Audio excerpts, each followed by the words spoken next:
ଆସିଥିଲେ ସେ ସର୍ବପ୍ରଥମେ ସିଂହଦ୍ୱାର ଓହ୍ଲାଇବା ପରେ ତାଙ୍କୁ ସ୍ୱାଗତ କରାଯାଇ ମହାପ୍ରଭୁଙ୍କ ଗୀତି ଗୋବିନ୍ଦ ଖଣ୍ଡୁଆ ଦେଇ ତାଙ୍କୁ ଅରୁଣ ସ୍ତମ୍ଭ ଦର୍ଶନ କରି ତାପରେ ସେ ପତିତପାବନଙ୍କୁ ଦର୍ଶନ କରିଥିଲେ।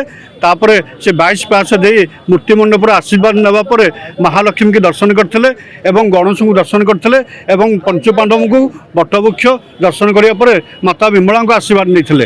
ମାତା ବିମଳାଙ୍କୁ ଆଶୀର୍ବାଦ ନେବା ପରେ ତାପରେ ସାକ୍ଷୀଗୋପାଳ ମନ୍ଦିର ଦର୍ଶନ କରି ପଶ୍ଚିମ ଦ୍ୱାର ଯାଇ କାନପତା ହନୁମାନଙ୍କଠୁ ଦର୍ଶନ କରିଥିଲେ ଏବଂ ସେଠି ମଧ୍ୟ ଆଶୀର୍ବାଦ ଭିକ୍ଷା କରିଥିଲେ। ତାପରେ ମହାଲକ୍ଷ୍ମୀଙ୍କୁ ଯାଇ ଦର୍ଶନ କରିଥିଲେ। କିଛି ସମୟ ମହାଲକ୍ଷ୍ମୀଙ୍କୁ ଦର୍ଶନ କରି ଆଳତୀ କରିବା ପରେ ଆସି ସେଠାରେ ମଧ୍ୟ କିଛି ମହାଲକ୍ଷ୍ମୀଙ୍କ ପାଖରେ କିଛି ସମୟ ବସି ପ୍ରସାଦ ପାଇଥିଲେ ଏବଂ ତାପରେ ସେ ଆସି ମହାପ୍ରଭୁ ଶ୍ରୀ ଜଗନ୍ନାଥଙ୍କୁ ଦର୍ଶନ କରିଥିଲେ। ସେତିକିବେଳେ ଧୂପ ଆଳତୀ ଚାଲିଥିଲା।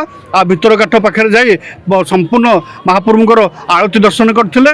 ତାପରେ ସମ୍ପୂର୍ଣ୍ଣ ଆଳତୀ ଦର୍ଶନ କରିବା ପରେ ସେ ବାହାରକୁ ଆସି ମୂର୍ତ୍ତି ମଣ୍ଡପରୁ ଆଶୀର୍ବାଦ ନେଇ ମହାପ୍ରଭୁ ନୃସିଂହଙ୍କୁ ଦର୍ଶନ କରି ତାପରେ ସେ ବାହାରକୁ ଆସିଥିଲେ। 22 ପାହାଚ ଦେଇ ବାହାରକୁ ଆସିଥିଲେ। ଆନନ୍ଦ ବଜାର ମଧ୍ୟ ଇଚ୍ଛା କରିଥିଲେ ଆନନ୍ଦ ବଜାର ଏବଂ ଯେଉଁ ଆମର ସ୍ନାନ ବେଦୀ ତାକୁ ଦେଖିବା ପାଇଁ ତା ମଧ୍ୟ ସେ ବୁଲିକି ଆନନ୍ଦ ବଜାର ଏବଂ ସ୍ନାନ ବେଦୀ ଯାଇ ଦର୍ଶନ କରିକି ଆସିଥିଲେ। ତାପରେ 22 ପାହାଚ ଦେଇ ସେଠି ମଧ୍ୟ କାଶୀ ବିଶ୍ୱନାଥଙ୍କୁ ଦର୍ଶନ କରିଥିଲେ।